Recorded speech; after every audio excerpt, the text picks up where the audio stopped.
এখন আমরা দেখব কিউসি এর ফাংশনালিটি কি কি। সো তার আগে আমরা একটু দেখে নেই যে ফার্মাসিউটিক্যাল ইন্ডাস্ট্রিতে যখন কোনো প্রোডাক্ট তৈরি করা হয়, ফিনিশড প্রোডাক্ট তৈরি করা হয় যেটা আমরা কনজিউম করি, সেটার আগে কিছু র ম্যাটেরিয়াল দরকার পড়ে। তো এই র ম্যাটেরিয়াল যেগুলো আছে এগুলোর ভেতরে ব্রডলি দুইটা ক্লাস আছে। একটা হচ্ছে এপিআই, অ্যাক্টিভ ফার্মাসিউটিক্যাল ইনগ্রিডিয়েন্টস, যেটা আসলে থেরাপিউটিক ইফেক্ট দেয়, আর আরেকটা হলো এক্সিপিয়েন্টস, যেটার কোনো থেরাপিউটিক ইফেক্ট নেই, এটা শুধুমাত্র ওই ডোজেস ফর্ম তৈরি করতে কাজে লাগে। আরেকটা পার্ট হলো প্যাকেজিং ম্যাটেরিয়াল, যেমন কোনো কন্টেইনার, প্লাস্টিকের কন্টেইনার হোক, সেটা ব্লিস্টার হোক, অথবা কাগজের প্যাকেট হোক, অথবা ভিতরে থাকা ইনসার্ট বা লিফলেট হোক, এই প্রত্যেকটা জিনিসই কিন্তু প্যাকেজিং ম্যাটেরিয়ালের অন্তর্গত। সো এই জিনিসগুলো মিলে তৈরি হয় ফিনিশড ডোজেস ফর্ম, যেটা আমরা পাই বাজারে কিনতে পাই, যেটা নিয়ে এসে আমরা ওই ফার্মাসিউটিক্যাল ডোজেস ফর্মটা কনজিউম করি, সেটা হয়তো আমরা খাই, অথবা ইনজেক্টেবল হলে ইনজেক্টেবল হিসেবে ইনজেকশনের মাধ্যমে ব্যবহার করি। সো এই সবগুলো জিনিসই কিউসি অ্যাকচুয়ালি টেস্ট করে। টেস্ট করে তারা এটা দেখে যে এই প্রোডাক্টগুলোর যে কোয়ালিটি থাকার কথা, সেই কোয়ালিটি তারা অ্যাকচুয়ালি আছে কি না তাদের।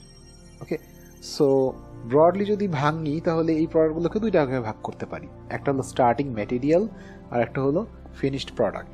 স্টার্টিং ম্যাটেরিয়ালকে দুই ভাগে ভাগ করা যায়, একটা হলো প্যাকেজিং ম্যাটেরিয়াল আর একটা হলো র ম্যাটেরিয়াল। প্যাকেজিং ম্যাটেরিয়ালের এক্সাম্পল আমি আগেই বলেছি, র ম্যাটেরিয়ালের ভেতরেও অলরেডি কথা হয়েছে, এপিআই যেটা অ্যাক্টিভ, আর ডিফারেন্ট টাইপের এক্সিপিয়েন্টস। আর যেটা দ্বিতীয় ভাগ থাকে সেটা হলো ফিনিশড প্রোডাক্ট, অর্থাৎ ফিনিশড প্রোডাক্ট হলো সেই প্রোডাক্ট যেটা আমরা অ্যাকচুয়ালি কনজিউম করি, অলরেডি আমরা ডিসকাস করেছি এখানে। সো হয় যেটা, যখন একটা ফার্মাসিউটিক্যালসে র ম্যাটেরিয়ালস ইন করে, অর্থাৎ ফিনিশ তৈরির আগে তো র ম্যাটেরিয়ালগুলো প্রয়োজন পড়বে, স্টার্টিং ম্যাটেরিয়ালগুলো। সো এগুলো এসে প্রথমে যে জায়গাটাতে যায় সেটা হলো ওয়্যারহাউস। ওয়্যারহাউসে যে প্রথমেই আমাদের স্টার্টিং ম্যাটেরিয়ালগুলো স্টোর হয়, সেটা হোক প্যাকেজিং ম্যাটেরিয়াল, হোক যে কোনো ধরনের র ম্যাটেরিয়াল। এটা আসার পরপরই এই জিনিসগুলো দিয়ে প্রোডাকশন ফ্যাসিলিটি কিন্তু প্রোডাকশন করা শুরু করবে না, তারা কিউসির জন্য ওয়েট করবে। কিসের? কিউসির পাসের জন্য।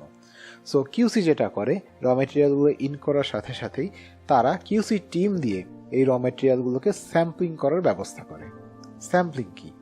স্যাম্পলিং হলো, ধরুন আমাদের 100 কেজির একটা বস্তা এসেছে, সেই বস্তার মধ্যে ভর্তি আছে প্যারাসিটামল।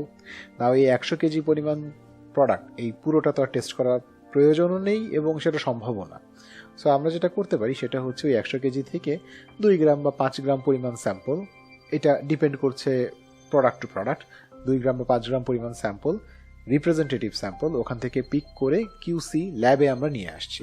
এই কিউসি ল্যাবে নিয়ে আসার পরে তারপরে আমরা এই জিনিসটাকে কিউসি যে অ্যাপ্রুভ প্রসিজিয়ার আছে সেই প্রসিজিয়ার দিয়ে আমরা টেস্ট করছি। টেস্ট করে আমরা এটা বলছি ইয়েস, এটা কি পাস হলো নাকি হলো না।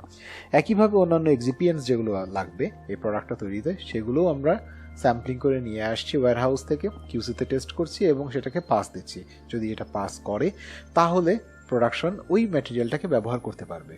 তেমনিভাবে প্যাকেজিং ম্যাটেরিয়ালের ক্ষেত্রেও একইভাবে স্যাম্পলিং করে নিয়ে আসছে কিউসিতে, কিউসিতে টেস্ট হচ্ছে, এবং যখন কিউসি বলছে হ্যাঁ এই প্রোডাক্টটা পাস করা যাবে বা পাস হচ্ছে এবং এটা ইউজ করা যাবে, তারপরেই প্রোডাকশন ফ্যাসিলিটি এইটা দিয়ে প্রোডাক্ট তৈরি করা শুরু করে। সো ফার্স্টে তাহলে র ম্যাটেরিয়ালগুলো বা স্টার্টিং ম্যাটেরিয়ালগুলো টেস্ট হয়ে গেল, পাস হয়ে গেল, এবং এইটা প্রোডাকশন ফ্যাসিলিটি ব্যবহার করে প্রোডাক্ট তৈরি করা শুরু করলো। তো করার পরে তারা তৈরি করবে ফিনিশড প্রোডাক্ট। এই ফিনিশড প্রোডাক্টটা স্যাম্পলিং সরাসরি কিউসি ডিপার্টমেন্ট হিসেবে কিউসি ডিপার্টমেন্ট করে না, এটা করে QA department, quality assurance department. So তারা যেটা করে, যখন এটা প্যাকেজিং হয়ে যাবে ফিনিশড প্রোডাক্ট, তারা এই স্যাম্পলটা পিক করে নিয়ে আসবে। ধরুন 10 লাখ ট্যাবলেটের একটা ব্যাচ হলো, ওখান থেকে রিপ্রেজেন্টেটিভ 100 স্যাম্পল, হয়তো 10টা স্ট্রিপ, সেই 10টা স্ট্রিপ তারা স্যাম্পলিং করে নিয়ে আসছে। নিয়ে এসে কাকে হ্যান্ড ওভার করবে? কিউসিকে হ্যান্ড ওভার করবে। কিউসি এবার তাদের অ্যাপ্রুভ প্রসিজিওর, টেস্টিং প্রসিজিওর দিয়ে এই ফিনিশড প্রোডাক্টটাকে টেস্ট করবে। টেস্ট করে দেখবে যে এইটা আপ টু দ্য মার্ক আছে কি না। যদি এটা পাস করে তারপরে কিউসি এটাকে পাস দিবে, কিউএ তারপরে এটাকে পাস দিবে, দেন এটা প্রোডাকশন ডিসপ্যাচের জন্য ছেড়ে দেবে। তারপরে এটা ওয়্যারহাউসে যাবে অথবা এটা ডিপোতে চলে যাবে এবং ডিস্ট্রিবিউটেড হবে। সো এই হলো কিউসির টোটাল সিস্টেমটা। তো কিউসি স্টার্টিং ম্যাটেরিয়ালগুলো নিজেরা স্যাম্পলিং করে, ফিনিশড প্রোডাক্টগুলো কিউএ স্যাম্পলিং করে কিউসিকে দিয়ে দেয় এবং কিউসি তারপর সেটাকে টেস্ট করে অ্যাপ্রুভাল দেয়, পাস কি ফেল। যদি ইন কেস কোনো প্রোডাক্ট পাস না করে তাহলে সেক্ষেত্রে কিউসি এটাকে দেয় ফেইল্ড, অ্যান্ড দেন সেটার আরও ইনভেস্টিগেশন হয়, এটাকে বলে ওওএস, অর্থাৎ আউট অফ স্পেসিফিকেশন, অর্থাৎ যেই কোয়ালিটি থাকার কথা ছিল সেটা হয়তো তার মিট করছে না।